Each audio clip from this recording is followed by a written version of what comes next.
A continuación presentamos las diferentes miradas de la realidad nacional e internacional.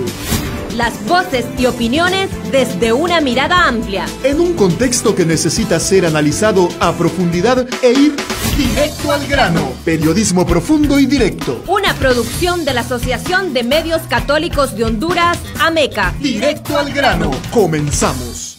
Saludos amigos y amigas del programa Directo al Grano, este programa que transmitimos a través de la Asociación de Medios Católicos de Honduras, AMECA.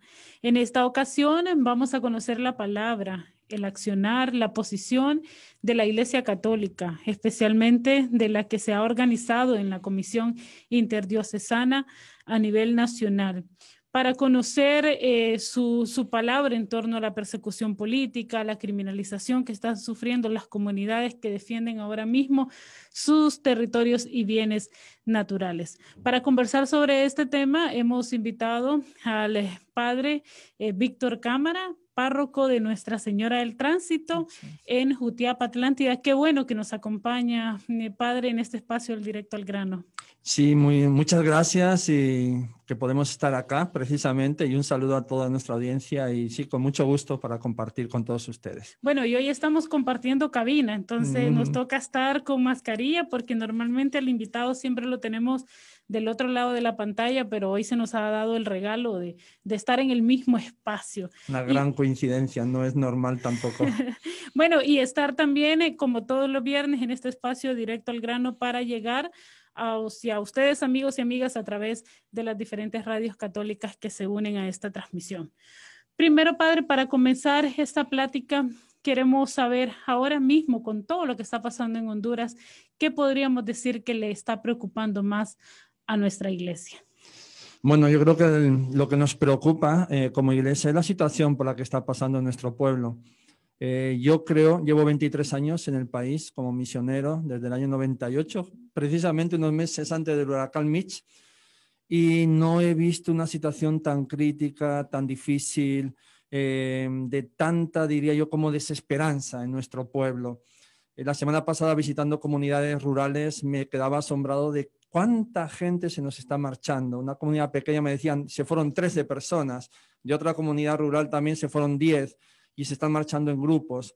Entonces, eso es una desesperanza que yo no la había visto anteriormente. Entonces, la situación que está viviendo nuestro pueblo, salir adelante cada día, llevar el alimento a la mesa, las familias, la pobreza extrema, la falta de esperanza, y no hay ninguna expectativa de que esto vaya a cambiar de parte de las autoridades. Entonces, realmente es una situación muy crítica, muy difícil. Creo que nuestro pueblo está pasando una situación por la enfermedad, por la pandemia, por los huracanes, por las tormentas y por la crítica situación social y política, una situación muy precaria, muy difícil. ¿Cuánto tiempo dice que lleva en Honduras, padre? Desde el año 1998, o sea que llevo 23 años. Ya lleva un buen rato. ¿Y dónde se ubica exactamente su trabajo pastoral para decirle a la gente que nos soy escucha? párroco de la parroquia de Jutiapa, todo el municipio de Jutiapa, que es parte de la diócesis de La Ceiba, eso es parte de mi trabajo.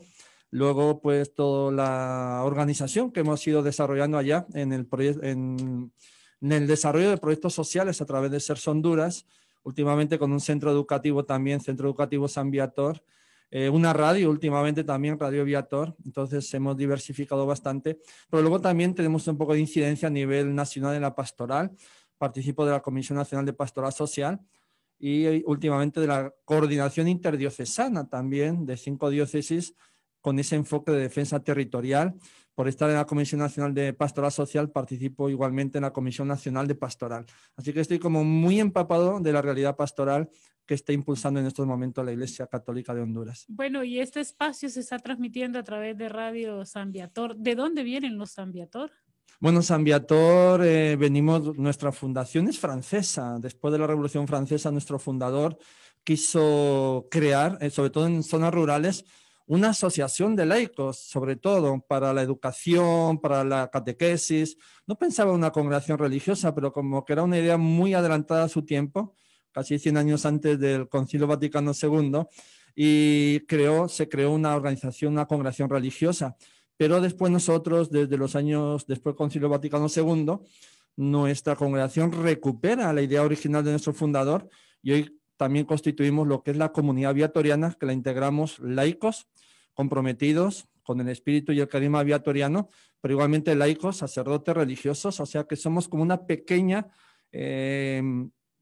maqueta, diría yo, una pequeña imagen de lo que es el pueblo de Dios, y es una realidad muy bonita. Y además de Jutiapa, ¿en qué otra parte del país están? Pues los viatorios no estamos más que en Jutiapa, de hecho, entonces toda mi acción pastoral ha estado centrada en el municipio de Jutiapa, de estos 23 años. Bueno, en esta parte del departamento de Atlántida.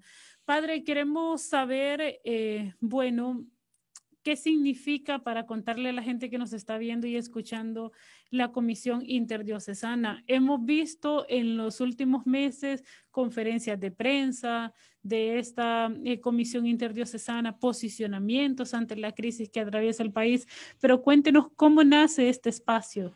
Bueno, tengo que decir que fuimos invitados a participar de este espacio. Creo que la idea original nace entre el presbiterio de Juticalpa, Diócesis Juticalpa, y el presbiterio de Trujillo, y creo que eso nace en unos ejercicios espirituales que fueron compartidos por ambos, y de ahí nació esa idea de unirse, de agruparse.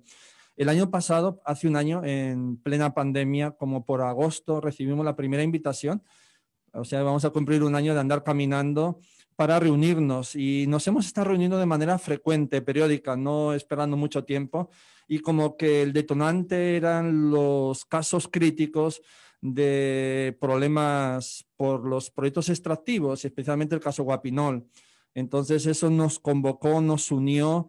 Desde agosto, septiembre, en octubre hicimos ya actividades juntos, participamos de ruedas de prensa y así hemos seguido. De hecho, teníamos una actividad muy potente, muy fuerte para noviembre a nivel nacional, y habíamos avanzado mucho con la conferencia episcopal, con diferentes presbiterios del país, y vamos a hacer una actividad allá en la capital. De hecho, un posicionamiento potente y fuerte de parte de la Iglesia Católica, y teníamos la anuencia de los obispos, pero vinieron las tormentas. Eso nos ha paralizado, lógicamente. Estuvimos 2-3 meses enfocados en la atención en nuestros respectivos lugares a las consecuencias de las tormentas tropicales Eta y Iota, pero en febrero retomamos de nuevo otra vez el caminar. El 4 de marzo se une San Pedro Sula a los posicionamientos que veníamos tomando, y el 26 de mayo se une también Choluteca, con lo cual en este momento podemos decir que hemos constituido una coordinación fluida, efectiva, diría yo, de 5 diócesis con ese enfoque de defensa territorial y atendiendo a los casos más críticos. En este caso inició con el caso de Guapinol, nuestros hermanos del departamento de Colón, los hermanos del Comité por la Defensa de Bienes Comunes le tocó al caso Guapinol, con los que hemos tenido mucho contacto y hemos dado mucho seguimiento a este caso, pero no solo ese, sino que hay otros más en Atlántida, igualmente en Olancho, en el sector de Juticalpa y demás. Y entonces vemos que tenemos las mismas problemáticas, que estamos en el mismo territorio, en la zona costa norte, y que podemos unirnos y que podemos juntos reflexionar, analizar la realidad y también expresar nuestras opiniones, nuestras voces y nuestros posicionamientos. ¿Es Atlántida, Trujillo, bueno, le diría, Juticalpa? Es Juticalpa, es Trujillo, que fueron los que iniciaron y nos convocaron. Ceiba, diócesis de Ceiba, desde el principio hemos estado y no hemos soltado esta coordinación. Después se une San Pedro y últimamente se une también Choluteca. Con el posicionamiento importante que se hizo el 26 de mayo y luego ya pues con el tema de sedes y demás, también Choluteca entra muy fuertemente a esta coordinación. Bueno, y justo la semana pasada la diócesis de Choluteca sacó un pronunciamiento contra las ciudades modelo. Ya vamos a hablar de las ciudades modelo y de esta comisión interdiocesana, cuál es la palabra ante este proyecto. Pero primero queremos saber, desde ese trabajo que ustedes realizan en Jutiapa, Atlántida, desde la orden religiosa San Viator, ¿cómo podríamos decir que se aporta a esta comisión interdiocesana? ¿Qué aporte se da? Nosotros nos integramos como parte de la diócesis de La Ceiba. En mi persona, pues soy el que anima o el responsable o el asesor de la pastoral social de la diócesis, aparte de que coordino la Comisión Nacional de Pastoral Social. Entonces, todas esas temáticas nos impactan, nos impresionan, nos conmueven y pues tratamos de unirnos, articularnos, unir esfuerzos para que la voz que podamos tener tenga mayor alcance. Entonces, somos parte de la diócesis de Ceiba en esta coordinación interdiocesana. ¿Cómo podríamos decir, padre, que están las comunidades que integran esta diócesis que mencionamos? ¿Cuál es la principal amenaza que tienen en común todas estas comunidades? Bueno, uno de ellos son los proyectos extractivos. De hecho, antes de esta situación en Atlántida ya teníamos de 8 municipios, 6 municipios declarados libres de minería. Igualmente en la diócesis de Trujillo, Colón, eran bastantes los municipios, igualmente en Juticalpa. O sea, yo creo que son diócesis que han venido dando pasos, tal vez un poquito más adelantadas que otras diócesis, porque hemos sentido la problemática. Entonces, la situación en estas zonas, yo creo que es semejante a la que vive en otras partes del país. Por un lado, la pobreza, son zonas bastante rurales. El campo, yo pienso que está totalmente abandonado de las autoridades. Llevo trabajando mucho en el área rural. De hecho, nuestro trabajo fuerte también ha estado por esos lados y no he visto nunca políticas de apoyo al campo, al pequeño productor, a los pequeños campesinos, a los emprendedores. Nunca he visto una política consecuente, continuada, permanente de apoyo. De hecho, mucha gente que está saliendo de estos territorios, o sea, el tema migratorio es otro. Se está marchando mucha gente de la zona rural porque no ve viabilidad, no ve futuro, no ve esperanza. Podríamos decir, padre, bueno, ¿cómo se vincula esta comisión interdiocesana con la conferencia episcopal? ¿Cómo podríamos decir que es ese trabajo de vinculación? Pareciera que el caminar de esta coordinación interdiocesana, que es de la diócesis, pero que es abierta, porque esta es otra, así nació, con un espíritu, como un espacio abierto para unirnos también con muchas organizaciones de sociedad civil que trabajan en el mismo campo, en los mismos ámbitos y con los mismos objetivos. Tal vez la motivación pueda ser un poco diferente, pero estamos en las mismas luchas y con los mismos objetivos.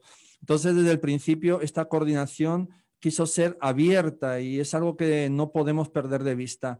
La relación con la conferencia episcopal, pues lógicamente somos representantes de las diferentes diócesis y según vamos viendo y vamos caminando, creemos que todo este espacio, cuando se una a las demás diócesis, puede culminar en constituirse una potente comisión nacional de pastoral de medio ambiente o de defensa del territorio o de ecología integral, o sea, todo lo que es la defensa de la casa común. Yo creo que hacia ahí caminamos, porque en Honduras todavía no existe, o sea, hay mucho trabajo de defensa ambiental, de defensa territorial en diferentes diócesis o en diferentes territorios, pero no está articulado.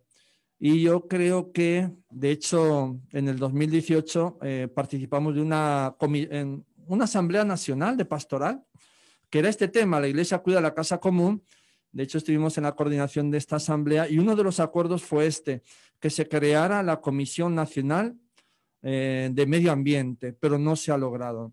A veces nuestros acuerdos o nuestras decisiones lleva tiempo en que se lleven a cabo.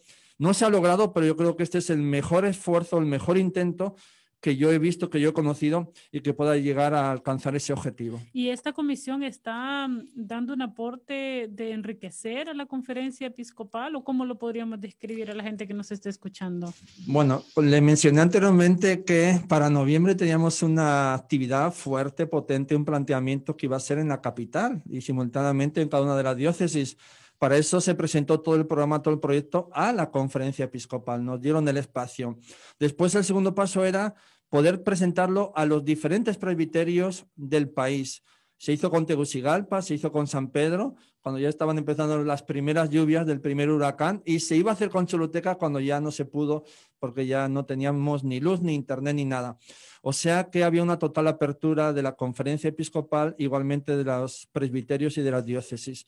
Entonces eso es lo que tenemos que ir retomando. Yo creo que ha crecido bastante la conciencia, tanto en nuestros obispos como en el presbiterio de las diferentes diócesis y, lógicamente, pues en los agentes de pastoral, que muchas veces tienen una mayor conciencia social que nosotros mismos. Hemos visto, padre, y bueno, esto es algo tan evidente que en los últimos años la Iglesia Católica siempre ha venido manteniendo una palabra crítica en temas ambientales con relación a lo que está pasando, ha mantenido una palabra de denuncia también, y que ha sido algo que en lo personal nos ha gustado muchísimo, esa posición que ha optado la Iglesia Católica, porque pertenecemos a la Iglesia Católica. ¿Qué ha influido, podríamos decir, para que ahora la Iglesia esté de frente, esté con esa palabra de denuncia, con esa palabra crítica también ante las decisiones que se toman en nuestro país en tema, bueno, político también, pero sobre todo ambiental? Bueno, yo creo que pueden ser varios factores. Uno de ellos es que a la cabeza tenemos, pues, un profeta, que es el Papa Francisco. Desde la publicación de la Laudato Si en mayo del 2015, ya se han cumplido 6 años. Ahí tenemos todo lo que podemos pensar, organizar, estructurar, motivar sobre la relación que existe entre toda la parte ambiental, toda la parte social. Todo está conectado y se nos propone un paradigma que es la ecología integral, donde todo va conectado. Yo creo que ahí, y luego todas las siguientes intervenciones permanentes y constantes del Papa Francisco, entre la parte ambiental, la parte económica, la parte social, yo creo que ese impulso al final va calando, va llegando a los obispos, a los sacerdotes y al pueblo de Dios y a la gente de buena voluntad. Después, igualmente, pues en la conferencia episcopal hay renovación de cargos, se crean nuevas directivas. Y yo he visto, pues sí, una continuidad, una constancia. Cada vez que se reúne la conferencia, y es 3 veces en el año, en la asamblea, hay un comunicado, hay un mensaje, hay un posicionamiento. No sé si fue el 2018 cuando sacó el comunicado del Basta Ya, que para mí es uno de los comunicados más fuertes, más potentes por lo que ha dicho. Pero sí hemos visto que ha sido una palabra perseverante, constante, periódica, y que no ha levantado realmente el dedo del renglón. Yo creo que eso, pues, a uno lo motiva, lo anima, porque a veces, pues, desde la base se dice, no, la Iglesia no está hablando, o la conferencia episcopal no se ha pronunciado. Pero si retomáramos todos los comunicados de los últimos 6, 7, 8 años, veríamos todos los temas y todas las posiciones que la Iglesia, pues, ha mantenido, y ha sido de una manera fuerte, y creo que ha sido una voz profética en el país. ¿Y qué vínculos podríamos decir que hay entre ese compromiso de la Iglesia, ese compromiso eclesial, con el movimiento social ahora mismo en Honduras? Yo creo que hay en diferentes niveles, en los territorios, en las parroquias, en las comunidades. Esa relación con el movimiento social es muy fluida. Muy fluida. En bastante de las diócesis, las que yo conozco, no las conozco todas, lógicamente, de cerca, pero sí veo la cercanía y la unidad de planteamientos y de esfuerzos. Ya a otros niveles nacionales, pues siempre surgen suspicacias realmente, ¿no? Yo creo que en los temas de defensa ambiental, la Iglesia está muy de cerca con el conjunto de organizaciones de la defensa ambiental. Con los temas de impunidad, con los temas de corrupción o con los temas económicos, creo que también. A veces el tema político es el que, pues, cuesta un poquito más, porque a veces el tema ideológico, que nos tilden de que tomamos un partido por uno, por otro bando, bueno, pues ahí siempre hay que ser cautos. Pero yo veo que poco a poco se van dando esa articulación, esa confluencia. Yo creo que es necesario. O sea, la Iglesia es una voz, entre otras voces, y tiene que unirse, es una fuerza en medio del pueblo, y creo que tiene que unirse por el bien común, de hecho, ¿no? Por el bien de nuestro pueblo. La Iglesia, pues, no es aparte del pueblo, es parte. Cuando se encarna la Iglesia, siente la realidad, la situación de nuestro pueblo, lógicamente tiene que unirse con muchos otros que están en movimientos sociales y que de repente se han formado dentro de la Iglesia o no se han formado dentro de la Iglesia, pero están en la misma lucha. Por ejemplo, la gente de Guapinol, que varios de los criminalizados son delegados de la palabra Bueno, de Dios. Sí, Reinaldo, ¿Qué sentimiento Leonel, provoca Juan. eso dentro de la Iglesia? Podríamos decir el hecho de que gente que ha estado en la Iglesia siempre, que es delegado incluso a la palabra de Dios, esté criminalizado. Sí, y yo creo que eso ha conmovido. De hecho, te puedo contar que en alguna de estas, creo que fue el 6 de octubre, nos dieron el espacio en la conferencia episcopal, un servidor, pues, y Juan López, y escuchar esos testimonios de hermanos que dicen, yo hago esto por mi convicción de fe, por mi vivencia del Evangelio, por la lucha por el reino de Dios, por la justicia, si es lo que me han enseñado ustedes y es lo que estoy viviendo y lo que ahorita estoy defendiendo, y por eso estoy pues incluso dispuesto a dar mi propia vida, ¿no? Igualmente Reinaldo, igualmente Leonel, igualmente otras personas. Entonces yo creo que esos testimonios conmueven y esos testimonios abren camino. Padre, cuando usted mencionaba los nombres de las diócesis, inmediatamente nos trasladamos a los departamentos. Y justo hace unos días escuchábamos al economista Fernando García, que forma parte de la plataforma contra la sede o ciudades modelo, hablar de los 7 departamentos que están dentro de esa amenaza de la instalación de esos proyectos. Y está Choluteca, y usted mencionaba la diócesis de Choluteca. Está Cortés, que está la diócesis de San Pedro Sula, Trujillo, Atlántida. Islas de la Bahía. Bueno, y ahí y en Colón, que está la diócesis de Trujillo, también Islas de la Bahía. Entonces, son como esos departamentos donde se están instalando ahora mismo la sede Próspera en Islas de la Bahía, la sede Morazán en Choloma, la sede Orquídea en Choluteca.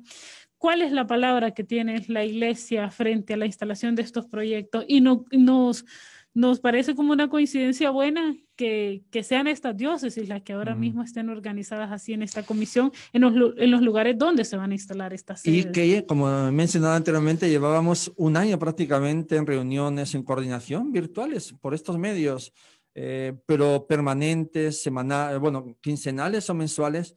Al principio ahora teníamos más reuniones, dijimos tenemos que regularizar esto un poquito más, pero sí, veníamos reuniéndonos. Entonces, cuando esto de alguna manera revienta, salta a la opinión pública, a los medios, estábamos organizados. Por eso, en nuestro posicionamiento del 26 de mayo, que es un posicionamiento, soñamos una Honduras diferente, hay una reseña ya al tema de las sedes dentro del apartado del sistema económico que genera inequidad.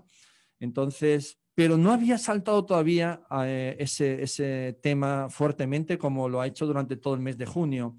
Después de eso, en el mes de junio, creo que fuimos la primera diócesis que se pronunció. La diócesis de Ceiba fue el 18 de junio, porque al día siguiente se iba a dar el cabildo abierto en la Ceiba, y luego ha sido Choluteca. Y creo que vendrán otras más diócesis. Incluso hemos pedido y solicitado que sea la propia conferencia episcopal la que también pueda pronunciarse sobre este tema. ¿Existe la posibilidad de que se pronuncie? Bueno, la conferencia, como se reúne en junio, luego hasta octubre, no sé si entre junio y octubre hay una comisión permanente que se reúnen para temas especiales. No lo sé, pero se ha pedido de parte de la Comisión Nacional de Pastoral y de parte de la Coordinación Interdiocesana se ha pedido. Entonces esperemos, vamos a esperar que esto sea así, que sea una realidad. Entonces yo creo que hemos analizado, hay gente que dice, ¿por qué la Iglesia habla de estos temas? No conoce, no es especialista, pero escuchamos a juristas, escuchamos a economistas, a sociólogos, y creo que ha sido todo un clamor de toda la sociedad, de tantas organizaciones. Yo no lo había visto anteriormente en Honduras, y como iglesia tenemos las diócesis que nos hemos pronunciado, y el sentir de la mayor parte, según lo que yo conozco, pues es una posición crítica de rechazo, porque se vulneran tantos principios, se vulnera la propia Constitución, tantos principios, la soberanía, bueno, todo lo que se ha venido debatiendo durante todo este mes, ¿no? Entonces yo creo que hemos hecho una buena lectura de esto y bueno, pues realmente es otro proyecto más, otro programa más de nuestra clase política que hace tiempo que olvidó cuáles son las demandas de nuestro pueblo. Y yo creo que en este tema, no sé si calcularon bien, porque yo creo que la sociedad pues va a pasar factura realmente. ¿Está activo ese pueblo de Dios o está distraído ante esta problemática de las ciudades modelo? Bueno, yo estuve en unas comunidades, a finales de cada mes tengo los retiros sectoriales con los agentes, con los pues comprometidos, y les llevé uno de los, creo que fue el comunicado que sacamos de parte de Ceiba. Y realmente en zonas rurales no tenían ni idea de lo que eran las sedes. O sea, hace falta mucha educación, mucha formación, mucha concientización, porque si no la propaganda del Estado entra por otros medios, que es desarrollo, que es empleo, pero es una falacia realmente. Entonces, eso sí te lo puedo decir, que nuestras zonas rurales no tenían mucho conocimiento de esto, a pesar de que nosotros lo hemos estado pues tratando y dando a conocer. Entonces creo que hace falta mucha socialización y mucha formación, porque cuando se entiende, se comprende, uno lo mira con una perversidad tremenda, este tipo de proyectos a estas alturas. Y en el año de que se celebró el Bicentenario, ¿no? Sí, vendiendo la soberanía y rompiendo a pedacitos nuestro país. Bueno, padre, ¿y dónde podríamos decir que ahora mismo en un tiempo tan complicado, además, como usted lo menciona, de cara a una supuesta independencia o cientos años de una supuesta independencia, pero de cara también a un proceso electoral de noviembre, donde la Iglesia debe de poner el punto, podríamos decir, para trabajar ahora mismo? ¿En qué se debe de trabajar desde la Iglesia ante este año tan complicado que estamos enfrentando en Honduras, no solo por lo político electoral, no solo por las sedes, sino también porque es un año donde nos encontramos en una situación bastante crítica por la pandemia? Exacto. Bueno, yo creo que hay que seguir con todo lo que es la formación, concientización, dar a conocer todas esas temáticas, que el pueblo las pueda comprender, las pueda entender. Hace falta pues mucha educación. La educación es lo que cambia el comportamiento de las personas, el conocimiento, la formación. Yo creo que por ahí iría una de las líneas de trabajo. Según se vaya acercando más todo, viendo las realidades y lo que vaya sucediendo a lo largo de todos estos próximos meses, creo que tenemos que estar muy atentos a todo lo relativo al proceso electoral. Ya sacó la Conferencia Episcopal un comunicado, las elecciones del Bicentenario. De hecho, en una reunión de la Comisión Nacional de Pastoral Social se quedó en organizar unos foros que no se ha hecho todavía sobre el proceso electoral. Creo que es otra de las claves para que se den las condiciones para que sea un proceso transparente, limpio, fiable, legítimo, para que no vayamos a caer en otra crisis igual o peor que la del 2017, ¿no?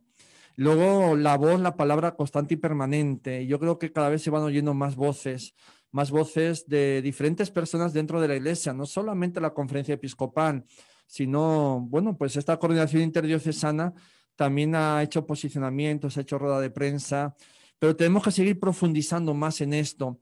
A veces hacemos muy buenos y excelentes pronunciamientos o posicionamientos, pero tenemos que descender un poquito más a la arena práctica, a la base, el unirnos con muchos más grupos, organizados, movimiento social. Yo pienso que eso es importante también, porque, bueno, tenemos que ir en la dirección del desarrollo para nuestro pueblo, del bien común, de los valores principales que la Iglesia siempre va a defender, como son la justicia, la verdad, la solidaridad, la equidad y todos estos principios que no solamente hay que decirlos, proclamarlos, sino que hay que irlos haciendo realidad.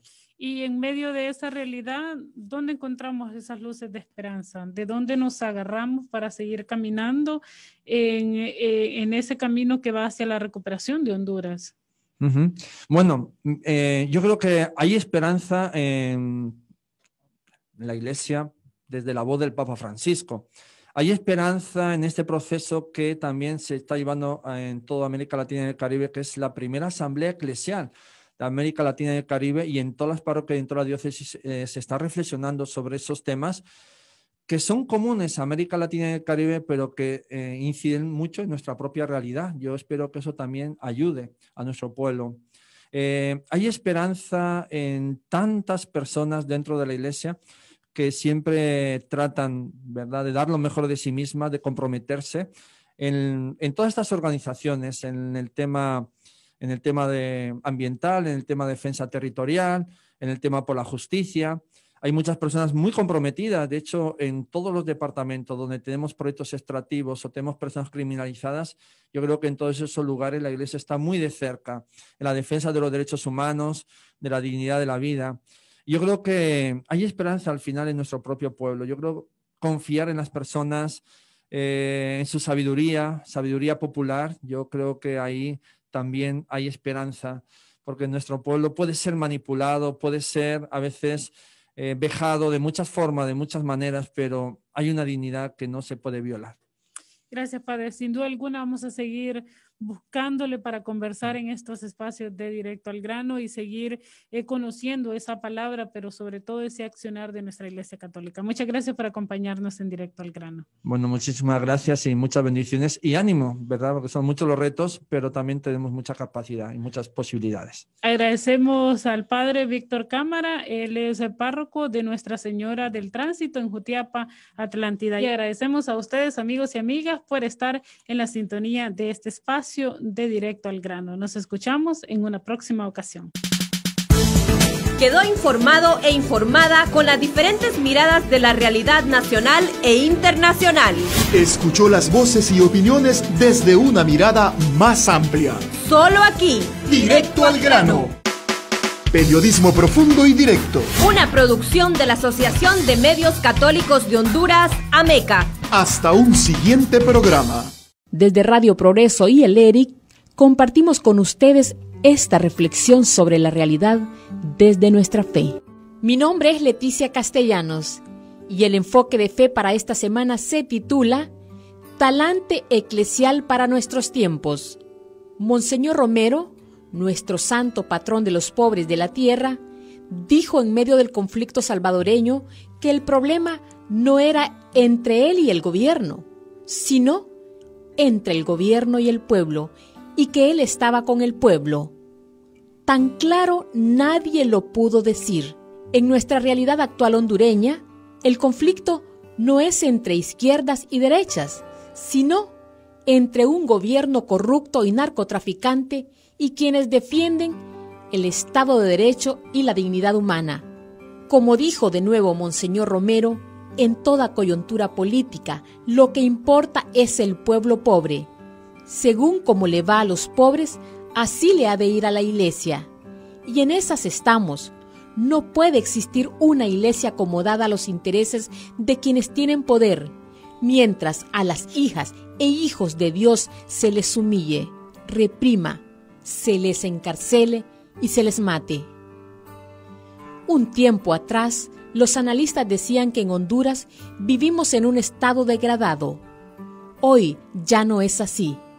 Ese estado degradado devino en un narcoestado, una institucionalidad al gusto y tamaño del crimen organizado, incrustado en un reducido anillo cuyos miembros pertenecen mayoritariamente al Partido Nacional y hoy se afanan en refugiarse en cualquier parte que les dé seguridad futura, como ocurre con las sedes. Esto es un atentado al Estado de Derecho y es un atentado al bien común, por el cual la Iglesia predica y promueve conforme al Evangelio de nuestro Señor Jesucristo. En una situación así de extrema, hemos de animar como Iglesia a que nuestras comunidades salgan a lo público y acompañen el caminar del pueblo en la búsqueda de respuestas a sus profundas necesidades. Muy mal haría la Iglesia si se queda en sus encierros cuando la sociedad entera está a punto de un estallido social. En tiempos agitados como los que hoy vivimos, la tentación a vencer es la de quedarnos encerrados o evadir en cultos o liturgias nuestro compromiso social. Hemos de vencer esta tentación del escapismo o del encierro, porque nos toca acompañar a nuestro pueblo ante su tentación de buscar cambios bruscos y repentinos. La mayor tentación social en estos momentos es la de respuestas caóticas y rápidas, sin control y en el marco del desorden, del sálvese quien pueda. El ambiente hondureño ha llegado al tope y ha caído en condiciones de estallido que acompañará cualquier organización o mentalidad. Nada de lo que explote podría ser a la medida de las organizaciones, partidos o iglesias existentes, será un auténtico desbarajuste porque la gente buscará una salida a su crisis en un ambiente en donde no hay nadie a quien obedecer, porque la autoridad mayor ya ha desobedecido hasta convertirse en una autoridad criminal.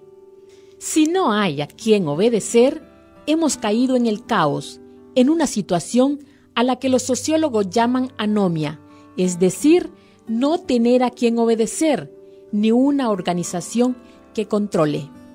En un estado así de desorden, la Iglesia tiene la altísima responsabilidad de saber acompañar para conducir el desorden, canalizar el desorden, evitar que el mismo se convierta en un llano en llamas, en un caos que por sí mismo no tiene rumbo. El papel de la Iglesia en tiempos como los que vivimos es fundamental y necesario. Monseñor Romero nos deja muy claras sus palabras que ahora compartimos literalmente con ustedes. Una Iglesia que no provoca crisis, un evangelio que no inquieta, una palabra de Dios que no levanta roncha, una palabra de Dios que no toca el pecado concreto de la sociedad en que está anunciándose. ¿Qué evangelio es ese? Consideraciones piadosas muy bonitas que no molestan a nadie. Y así quisieran muchos que fuera la predicación. Y aquellos predicadores que por no molestarse, por no tener conflictos y dificultades, evitan toda cosa espinosa, no iluminan la realidad en que se vive. Estamos a la deriva, y esto puede conducir a un estallido que nadie con orden lo ha destapado ni lo puede orientar en su comienzo. Nadie sabe de dónde vendrá ni qué fuego lo encenderá, solo que habrá una explosión porque las tensiones se han acumulado a niveles insostenibles y existe la sensación de que nadie controla, ni existen razones de peso para obedecer. Cuando se ha perdido el sentido de obediencia porque no hay autoridad a cual obedecer, entonces la sociedad ha tocado fondo. Y eso es lo que está ocurriendo en Honduras. Tocamos fondo. Es necesario que la Iglesia se prepare con urgencia para saber acompañar a su pueblo en tiempos agitados y orientar para que los estallidos no sean solo expresiones de caos y desorden, sino como protesta social organizada.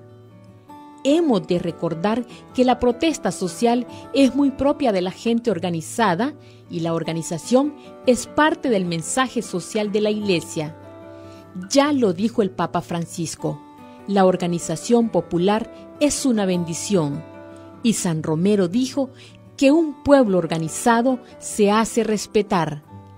La protesta social está en relación directa con los reclamos y aspiraciones justas de los sectores populares.